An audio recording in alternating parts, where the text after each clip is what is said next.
Dear students, स्वागत है आप सबका मेरे इस न्यू लेक्चर के अंदर। आज अपने केमिकल काइनेटिक्स को आगे बढ़ाएंगे। पिछले लेक्चर के अंदर अपने केमिकल काइनेटिक्स में rate of reaction, types of rate of reaction in the form of stoichiometry, ये सब पॉइंट्स हमने कवर कर चुके थे। कुछ न्यूमेरिकल प्रैक्टिस किए थे हल्के फुल्के। आज के लेक्चर में अपने बात करेंगे रेट लॉ की। सबसे पहले बात करेंगे रेट लॉ की।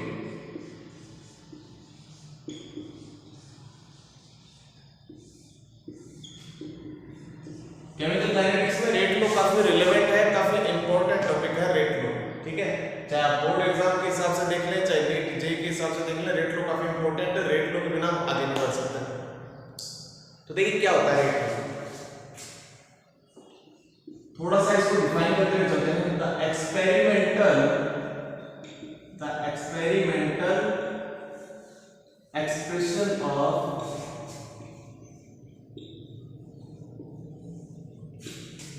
rate of reaction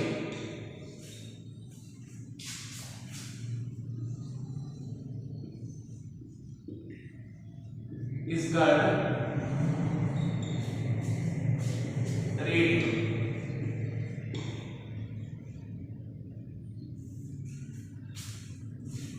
rate of reaction का एक्सपेरिमेंटल एक्सप्रेशन ही क्या है? Rate law. देखिए कैसे। फॉर एग्जांपल,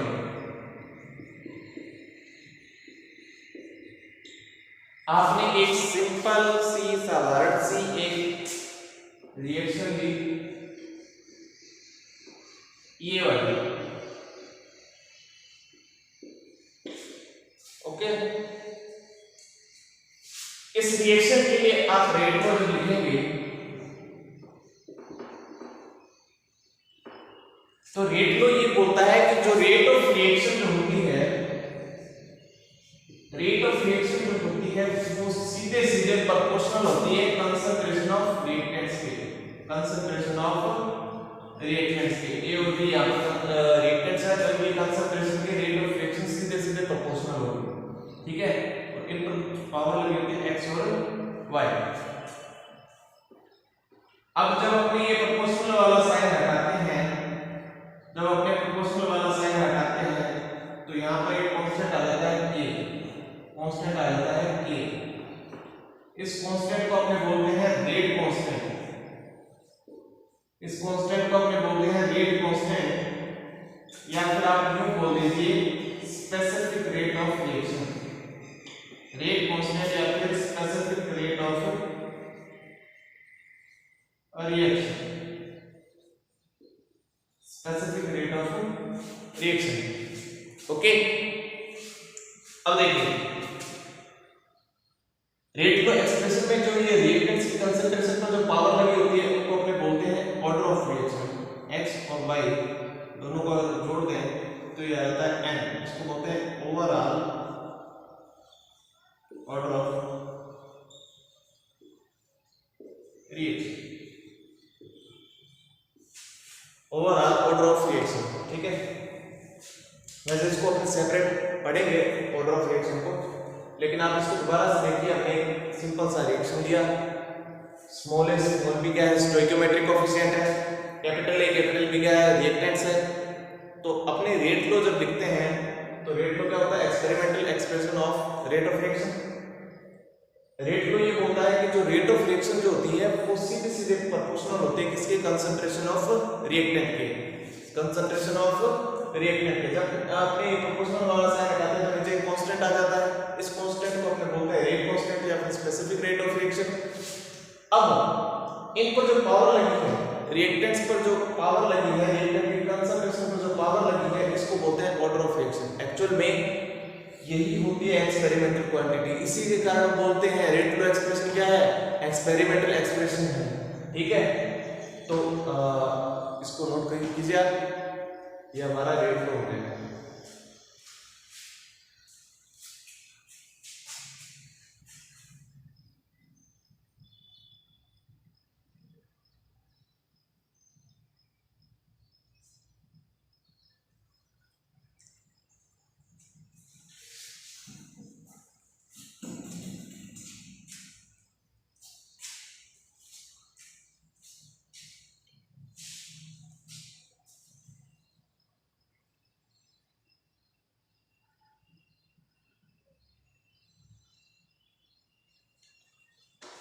अब आप किसी भी रिएक्शन के लिए आराम से रेट लो लिख सकते हैं। जस्ट आपने इतना सा करना है, रेट ऑफ रिएक्शन को रिएक्टेंट की कंसंट्रेशन के प्रोपोर्शनल कर देना है और उसकी जो रिएक्टेंट्स की पावर है वो क्या हो जाएगी, ऑर्डर ऑफ रिएक्शन। बहुत सारी जगह आपको रेट लो लिखना भी होगा, एनसीईआरटी और एनसीईआरटी एग्जाम्पलर में बहुत सारे ऐसे क्वेश्चन दे रखे हैं, तो आप इसको साफ कर दीजिए।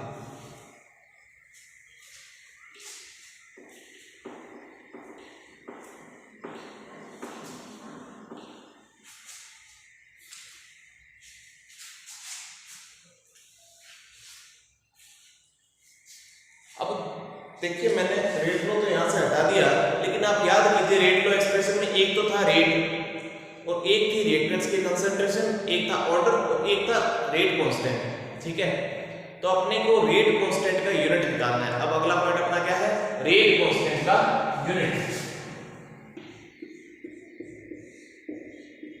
Unit of rate constant.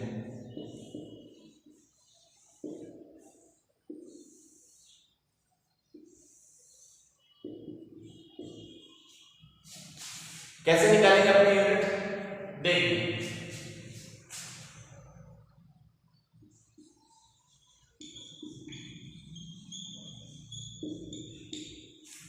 For example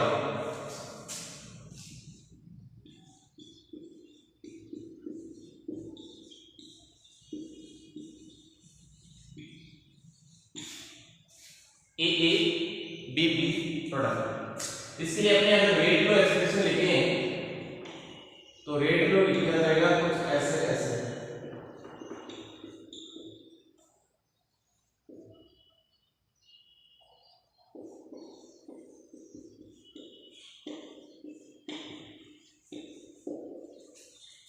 rate लो लिखा जाएगा ऐसे।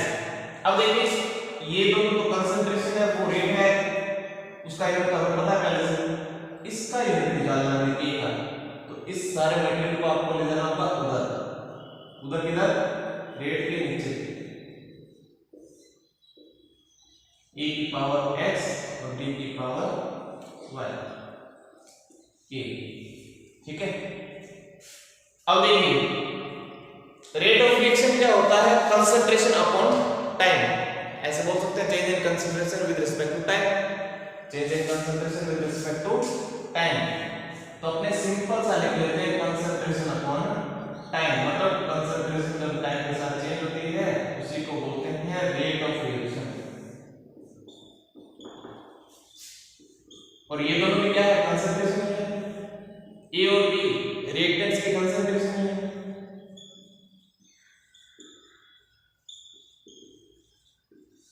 ऐसे लिखेंगे, इन दोनों को कॉमन लिख देंगे, इनकी पावर्स क्या हो जाएगी, जुड़ जाएगी, और x और y को जोड़ने पर अपने को जो मिलता है इसको बोलते हैं n, वो होता है overall order of reaction. x a के रिस्पेक्ट में ऑर्डर ऑफ रिएक्शन है, y b के रिस्पेक्ट में ऑर्डर ऑफ रिएक्शन है, और स्मॉल n जो है वो ओवरऑल ऑर्डर ऑफ रिएक्शन है। तो इसको अपने फाइनली ऐसे लिख सकते हैं, कंसंट्रेशन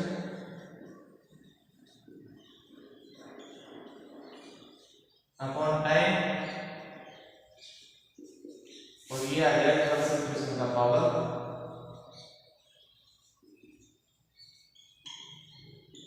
मोल। इस फॉर्मूला से अपने सभी के लिए rate of unit of rate constant निकाल सकते हैं। इस फॉर्मूला से अपने बहुत सारी रिएक्शंस के लिए, जैसे जीरो ऑर्डर है, फर्स्ट ऑर्डर है, सेकंड ऑर्डर, सब के लिए रेट कांस्टेंट का यूनिट निकाल सकते हैं।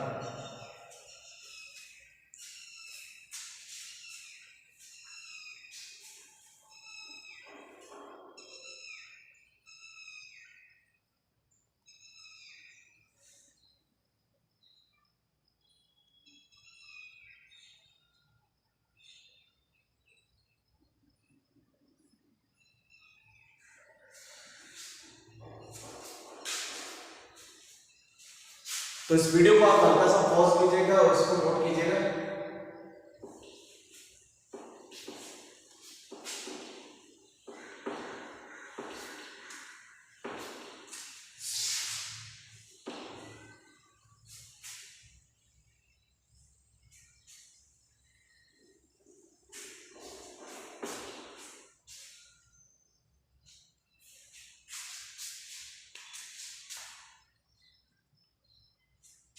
केस फर्स्ट, जब आपने n का वैल्यू लिया 0, ओवरऑल ऑर्डर ऑफ रिएक्शन का वैल्यू कितना लिया आपने? 0 लिया, तो ये हो जाएगी 0 ऑर्डर रिएक्शन, ये हो जाएगी 0 ऑर्डर रिएक्शन। ठीक है, n का वैल्यू जब आपने 0 लिया तो ये हो जाएगी 0 ऑर्डर रिएक्शन। इसके लिए देखिए क्या करेंगे आप, K अपॉन ऊपर क्या था कंसंट्रेशन अपॉन टाइम और कंसंट्रेशन की पावर, यहां स्मॉल n आना था लेकिन अपने क्या लगा देंगे 0 लगा देंगे। आप सबको पता है, इतना गणित सबको आता है कि जब किसी की पावर 0 हो जाती है तो उसका वैल्यू कितना हो जाता है? 1 हो जाता है। उस क्वांटिटी का वैल्यू कितना हो जाता है? 1 हो जाता है। तो अब ओनली रहेगा कंसंट्रेशन अपॉन टाइम। अब कंसंट्रेशन को अपने लिखते हैं moles bye moles of solute by volume of solution, है ना।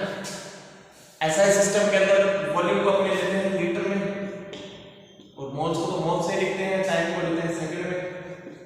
तो आपका ये आ जाएगा मोल बाय लीटर इनटू सेकंड, तो ये आ जाएगा mole litre inverse second inverse.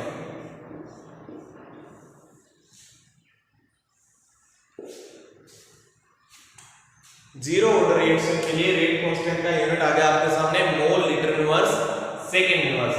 इसको ध्यान से देखिए, ये जीरो ऑर्डर रिएक्शन की जो रेट कांस्टेंट का यूनिट आया ये सेम वैसा ही है जैसा रेट के लिए यूनिट आया था। किसका रेट का यूनिट आया था? वो भी ऐसे था mole litre inverse second inverse. ठीक है, तो अपने सामने कई बार क्वेश्चन में पूछा जाता है कि कौन सी रिएक्शन के रेट और रेट कांस्टेंट दोनों का यूनिट सेम होता है, तो आपने बोलेंगे जीरो ऑर्डर रिएक्शन के रेट और रेट कांस्टेंट दोनों का यूनिट सेम होता है।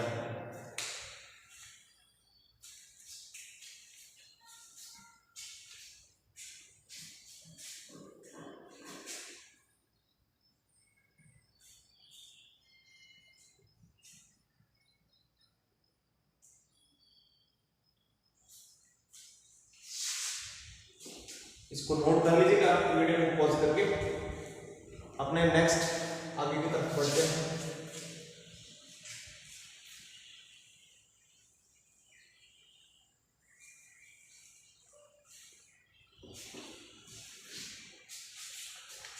नेक्स्ट बात करते हैं बेटे केस सेकंड की।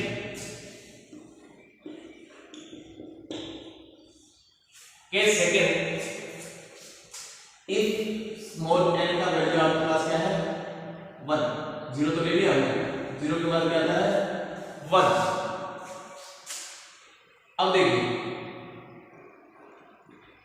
ये हो जाएगी, अगर ओवरऑल ऑर्डर ऑफ रिएक्शन का वैल्यू 1 है तो ये हो जाएगी फर्स्ट ऑर्डर रिएक्शन।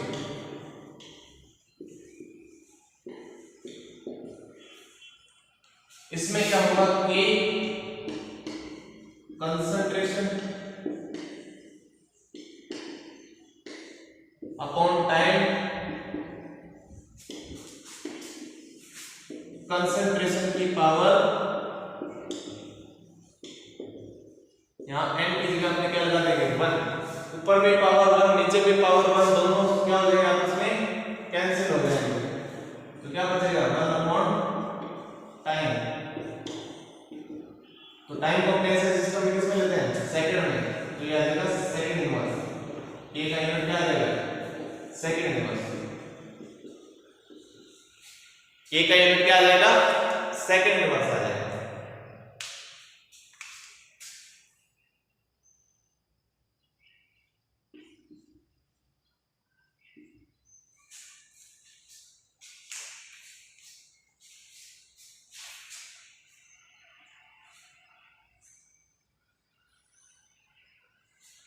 तो ये अपने सामने आ गया फर्स्ट ऑर्डर रिएक्शन के लिए रेट कांस्टेंट का यूनिट। हल्का सा इसको पॉज करके नोट कीजिएगा।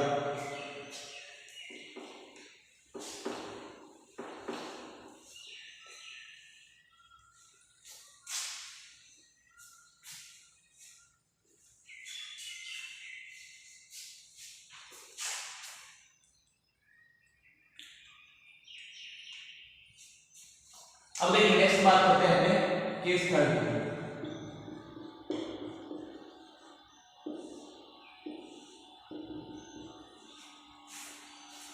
केस थर्ड, इसमें देखिए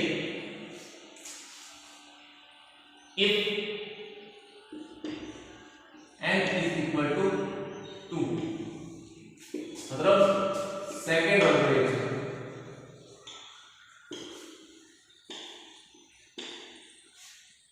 ये क्या हो जाएगी सेकेंड ऑर्डर रिएक्शन। इसके लिए अपने कैसे कैलकुलेट करेंगे, ए कंसंट्रेशन अपॉन टाइम,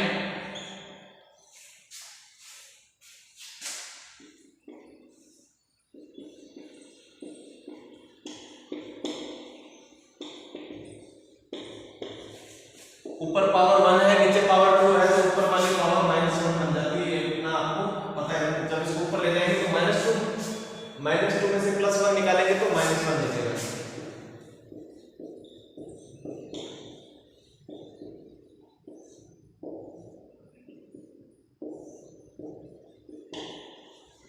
अब देखिए कंसंट्रेशन को अपने लिखते हैं मोल अपॉन लीटर से इनवर्स टाइम। अब देखिए रेट कांस्टेंट का यूनिट आ रहा है mole inverse, mole inverse litre पर इनवर्स आना चाहिए था, लेकिन इनवर्स से इनवर्स कैंसिल हो जाएगा, लीटर ओनली, और क्या आएगा सेकंड इनवर्स। ये सेकंड ऑर्डर रिएक्शन के लिए रेट कांस्टेंट के का यूनिट आ गया mole inverse litre second inverse. अभी के लिए आपको कैलकुलेट करना पड़ रहा है, लेकिन जैसे जैसे आप इस चैप्टर में आगे बढ़ेंगे, ज्यादा से ज्यादा न्यूमेरिकल करेंगे तो आप ये वैसे लर्न हो जाएंगे कि फर्स्ट ये जीरो ऑर्डर के लिए mole litre inverse second inverse होता है, फर्स्ट ऑर्डर के लिए सेकंड इनवर्स होता है, और सेकंड ऑर्डर के लिए mole inverse litre second inverse होता है। ठीक है, वो प्रैक्टिस में आता है धीरे धीरे। अभी भी आपको कैलकुलेट करने पड़ रहे हैं यदि आप नए हैं।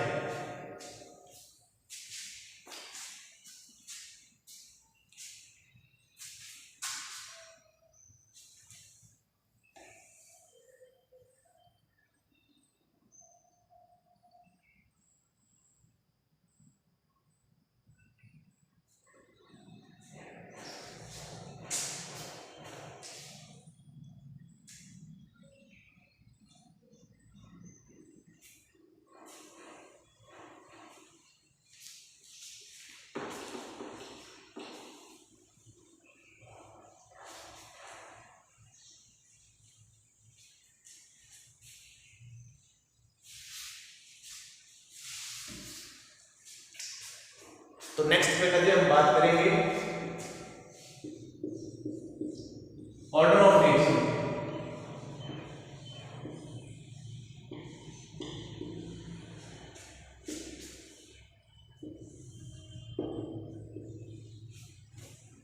नेक्स्ट अपने बात कर लेते हैं ऑर्डर ऑफ रिएक्शन की।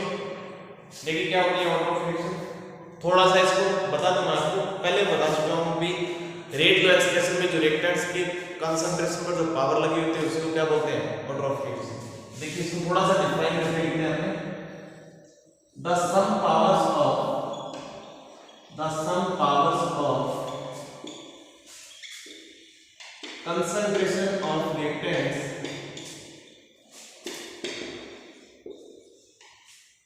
concentration of reactants in rate law expression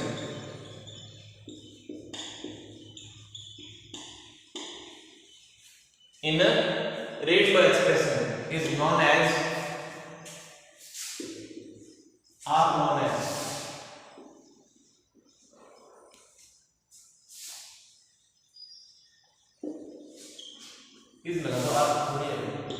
is known as order of reaction।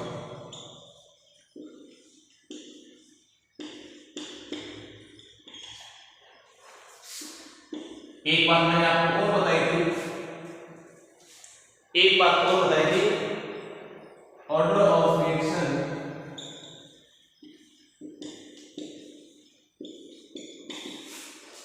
is an experimental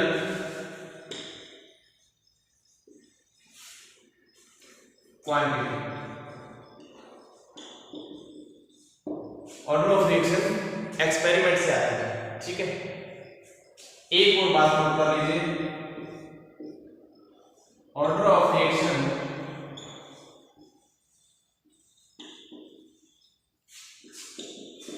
may be zero. Order of reaction zero हो सकती है, पॉजिटिव हो सकती है, नेगेटिव भी हो सकती है। ऑर्डर ऑफ रिएक्शन में भी जीरो, पॉजिटिव और नेगेटिव, मतलब ऑर्डर ऑफ रिएक्शन जीरो हो सकती है, पॉजिटिव हो सकती है, नेगेटिव हो सकती है। मे बी फ्रैक्शनल और होल नंबर, मतलब ऑर्डर ऑफ रिएक्शन फ्रैक्शनल भी हो सकती है, जैसे 1/2, 3/2, 3/4 ऐसे फ्रैक्शनल भी हो सकती है, और होल नंबर 1, 2, 3, 4 ऐसे होल नंबर भी हो सकती है ऑर्डर ऑफ रिएक्शन, ठीक है। तो ये कुछ इंफॉर्मेशन थी ऑर्डर ऑफ रिएक्शन के बारे में। अब अपने देख लेते हैं क्या होती है एक्चुअल में ऑर्डर ऑफ रिएक्शन। वैसे देख चुके हैं अपने रेट लॉ के अंदर क्या होती है ऑर्डर ऑफ रिएक्शन, ठीक है।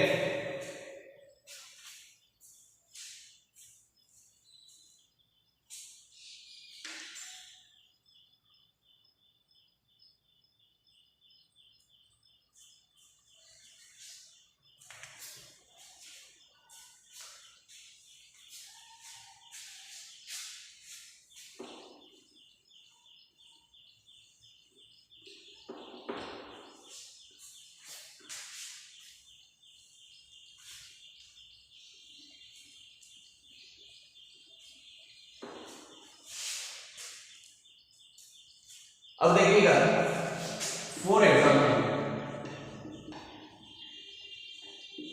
एक सिंपल सा रिएक्शन ले रहे हैं, ए बी और प्रोडक्ट। इसमें अपने रेट का एक्सप्रेशन कैसे लिखेंगे?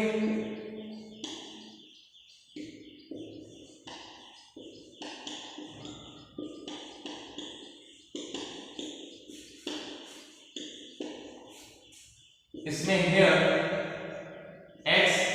equal to order with respect to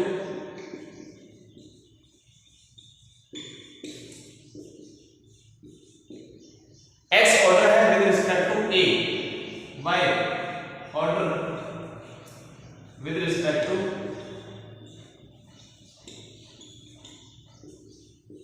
b, x plus y is equal to small n। ये हो जाएगा ओवरऑल ऑर्डर ऑफ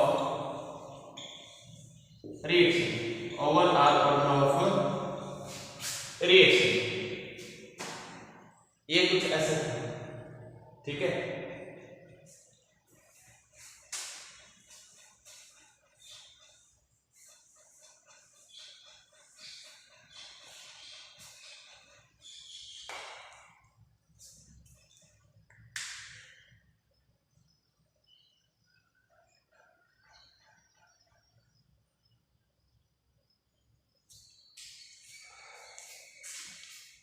तो ये अपना पॉइंट था ऑर्डर ऑफ रिएक्शन का।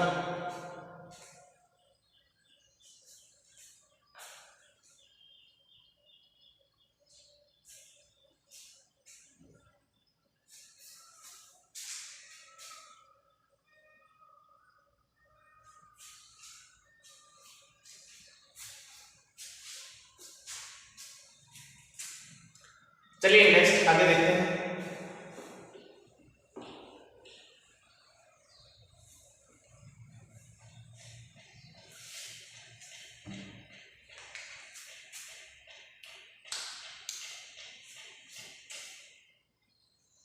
For a simple reaction, for a simple या फिर एलिमेंट्री रिएक्शन,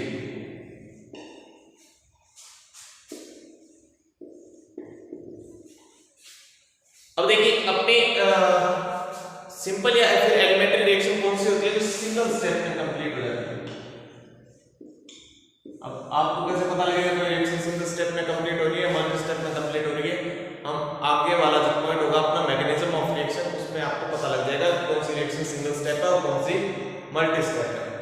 सिंपल रिएक्शन कौन सी होती है या फिर एलिमेंट्री रिएक्शन कौन सी होती है जो सिंगल स्टेप, एक ही स्टेप के अंदर कंप्लीट हो जाती है। उसके लिए x equal to small a और y equal to small b। Order आता एक्सपेरिमेंट से ही है, लेकिन वो किसके इक्वल होता है? स्टोइकियोमेट्रिक कोएफिशिएंट के इक्वल होता है। ऑर्डर एक्सपेरिमेंट से आता है लेकिन किसके इक्वल होता है? स्टोइकियोमेट्रिक कोएफिशिएंट के इक्वल आता है। और 4a complex reaction, 4a complex reaction के लिए देखिए x is not equal to a, y is not equal to b। मतलब कॉम्प्लेक्स रिएक्शन के लिए ऑर्डर आता एक्सपेरिमेंट से ही है, लेकिन वो स्टोइकियोमेट्रिक कोएफिशिएंट के इक्वल नहीं आता। अब देखिए complex reaction multi step reaction होते हैं, बहुत सारे स्टेप के अंदर कंप्लीट होती है। कॉम्प्लेक्स रिएक्शन एक मल्टी स्टेप रिएक्शन होती है जो बहुत सारे स्टेप्स के अंदर कंप्लीट होती है। इसको आप नोट कर लीजिए।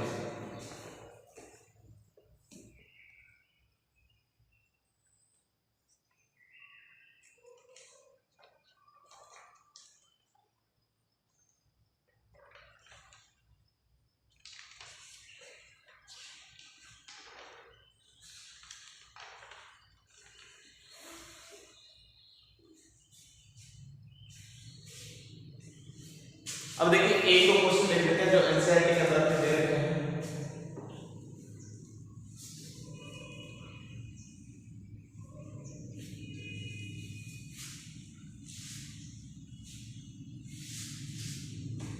ऑर्डर ऑफ रिएक्शन पर बेस के एक दो क्वेश्चन देख लेते हैं। Calculate order of reaction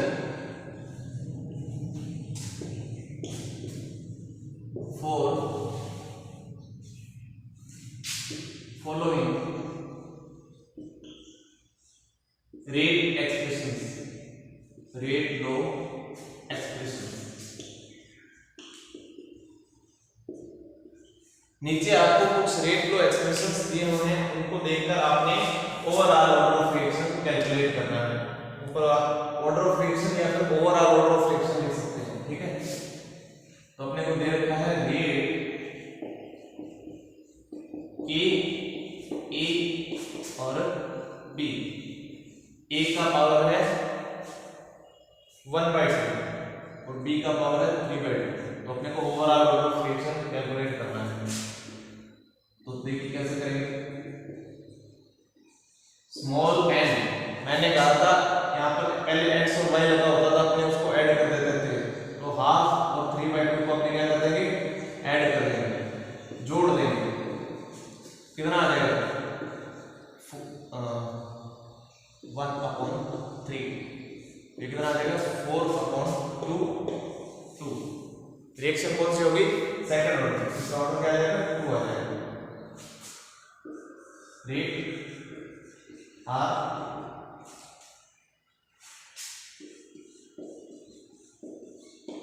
a की पावर 3/2 और b की पावर -1। ठीक है।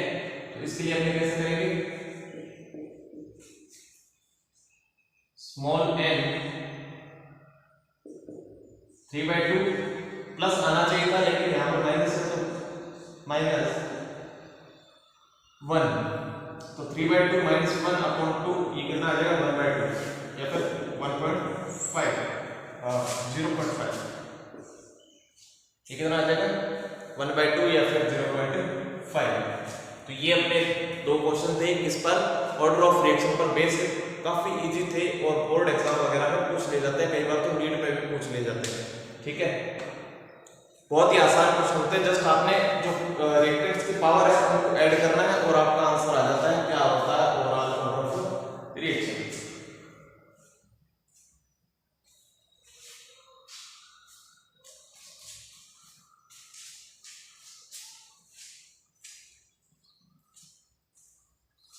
हटा देते हैं इसे, आप नोट कर लीजिएगा वैसे पॉज करके वीडियो को।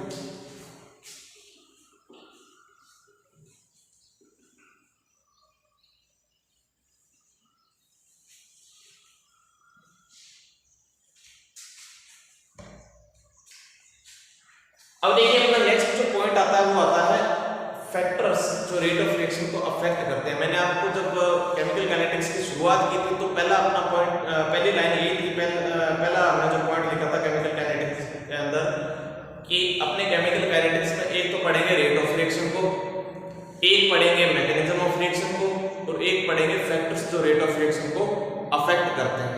फैक्टर्स जो रेट ऑफ रिएक्शन को अफेक्ट करते हैं, तो आइए देखते हैं अपने वो फैक्टर्स जो रेट ऑफ रिएक्शन को अफेक्ट करते हैं। काफी बड़ा पॉइंट है, ठीक है। Factors that affect rate of reaction.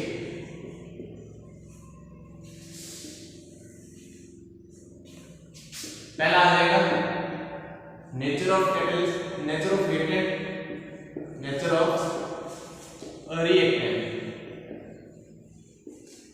अभी जस्ट अपने नाम लिख रहे हैं, इसको चैप्टर के एंड में अपने अच्छे से डिस्क्राइब करके और पढ़ेंगे। Nature of reactant, concentration of reactant,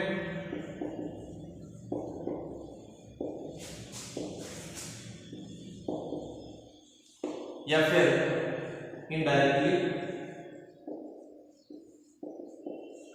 order of reaction. Concentration पर पावर लगी होती है ना ऑर्डर, तो वो इनडायरेक्टली वो भी रेट ऑफ रिएक्शन को अफेक्ट करती है। अगला आता है टेम्परेचर,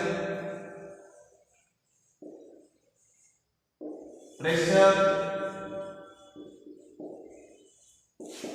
प्रेशर जब अपने लिक्विड या फिर सॉलिड मीडियम, सॉलिड के अंदर जब रिएक्शन होती है तब वो प्रेशर अफेक्ट नहीं करता है। ना गैसेस मीडियम में जब रिएक्शन हो रही होती है तब प्रेशर ज्यादा अफेक्ट करता है। अब अपने आता है fifth number point, last, catalyst. ये वो फैक्टर्स हैं जो रेट ऑफ रिएक्शन को अफेक्ट करते हैं। काफी बड़ा पॉइंट है ये, ठीक है, क्योंकि हमने शुरुआत में कहा था तीन बड़ी बड़ी चीजें इसमें पढ़ेंगे। एक तो रेट ऑफ रिएक्शन, एक मैकेनिज्म ऑफ रिएक्शन, और एक फैक्टर्स जो रेट ऑफ रिएक्शन को अफेक्ट करते हैं। पहला है नेचर ऑफ रिएक्टेंट, क्या होता है, कैसे होता है, डिटेल से पढ़ेंगे इसको। Concentration of reactant, rate of reaction में आपने देखा होगा रेट ऑफ रिएक्शन की डायरेक्टली प्रोपोर्शनल होती है क्या, कंसंट्रेशन ऑफ रिएक्टेंट, और उन पर पावर लगी होती है ऑर्डर ऑफ रिएक्शन, तो इनडायरेक्टली वो भी किसको अफेक्ट करेंगे, रेट ऑफ रिएक्शन को अफेक्ट करेंगे। फिर आता है टेम्परेचर, और फिर आ जाता है प्रेशर, और फिर आता है कैटलिस्ट। तो ये कुछ फैक्टर्स हैं जो रेट ऑफ रिएक्शन को अफेक्ट करेंगे, ठीक है। कैसे करेंगे, क्यों करेंगे, ये अपने चैप्टर के थोड़ा सा एंड में पढ़ेंगे, ठीक है। तो आज के लेक्चर को अपने यहीं पर फिनिश करते हैं। आशा करता हूँ आपको पसंद आया होगा। अपना फीडबैक कमेंट सेक्शन में जरूर दीजिएगा, और इसके प्रॉपर नोट्स आपको टेलीग्राम चैनल पर मैं शायद पिछले लेक्चर के भी नहीं अपलोड किए हुए, मैं अपलोड कर दूंगा। आप कमेंट के अंदर थोड़ा सा मेंशन कर दिया कि ये भी इसके लेक्चर के नोट्स नहीं आए हैं, तो मैं उस हिसाब से नोट्स आपको प्रॉपर लेक्चर वाइज नोट्स अपने टेलीग्राम चैनल पर मिल जाएंगे। लेक्चर फर्स्ट के तो अवेलेबल हैं उधर, ठीक है। तो ये अपने बोर्ड के हिसाब से, नीट के हिसाब से, दोनों के हिसाब से लेकर चलेंगे। बहुत ही अच्छा अपने इस टॉपिक को पूरा कंप्लीट कवर करेंगे। आप बस आप बने रहिए, अपना प्रॉपर पॉजिटिव फीडबैक देते रहिए। आज की क्लास को ये खत्म करते हैं, बाकी बातें करेंगे नेक्स्ट क्लास में। धन्यवाद।